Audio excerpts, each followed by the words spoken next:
Les temps modernes, film de Charlie Chaplin. Film produit aux États-Unis. Titre original Modern Times. Le réalisateur Charlie Chaplin, scénariste Charles Chaplin. Les acteurs, l'ouvrier Charles Chaplin, la gamine Paulette Goddard. Durée du film 2h15. C'est un film qui est sorti en 1936 et qui a été réalisé avec un budget de 1 500 000 $ et qui a eu un succès international jusqu'à nos jours.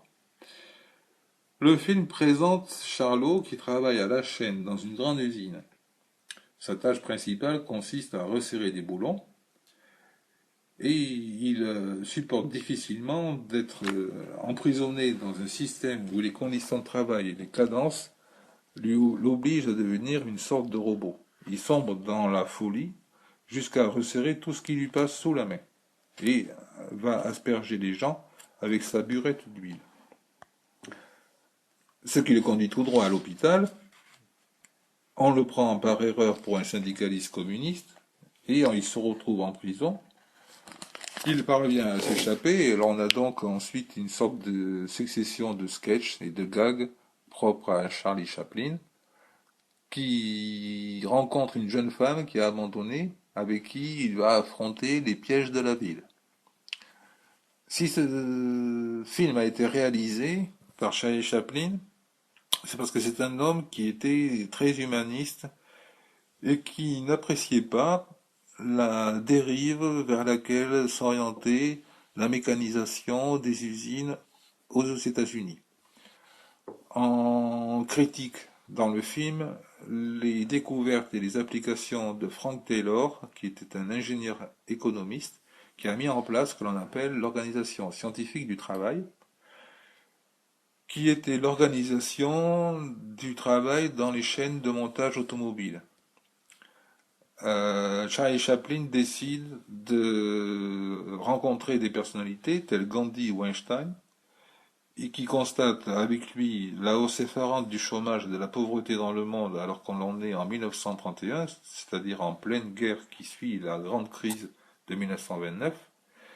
Et il dit que le chômage est la question essentielle.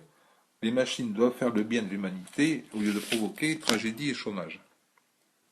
Il se lance donc dans le fait de produire un grand projet qui lui permettrait d'exposer ses idées politiques. C'est donc les temps modernes qu'il va présenter le fait qu'il n'apprécie pas l'organisation du travail sous une forme mécanique où les humains ne peuvent plus quasiment vivre une vie normale. Le cinéma parlant a déjà fait son apparition, mais Charlie Chaplin n'apprécie pas que l'on puisse réaliser des films sous forme parlante. Il fait quelques tentatives, puis repart dans une version muette, où il n'y aura que quelques interventions de personnages qui parlent. Il n'y aura qu'un seul moment où Charlot est entendu, lorsqu'il doit chanter une chanson dans une sorte de charavia, où l'on entend des mélanges de français et d'italien, qui ne veulent rien dire, simplement évoquer le fait que Chaplin voulait montrer le fait que l'on pouvait créer une nouvelle langue qui réunirait toutes les langues du monde. Lors de sa publication, de sa diffusion, le film est très mal accueilli.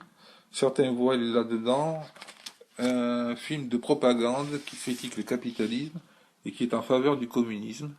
On est dans la période où la révolution russe est en train de grandir et où le nazisme est en train d'apparaître en Allemagne. Le film va être donc un film de critique sociale et un film de rencontre amoureuse entre deux personnages qui sont la gamine et Charlot, et qui se termine par le fait que Chaplin et la jeune femme sont amoureux l'un de l'autre, et que la jeune femme lui fait énormément confiance parce qu'il est toujours capable de se débrouiller, quoi que ce soit qui se passe.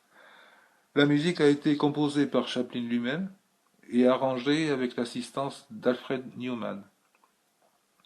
Il montre que tout peut s'arranger à partir du moment où l'on aime quelqu'un.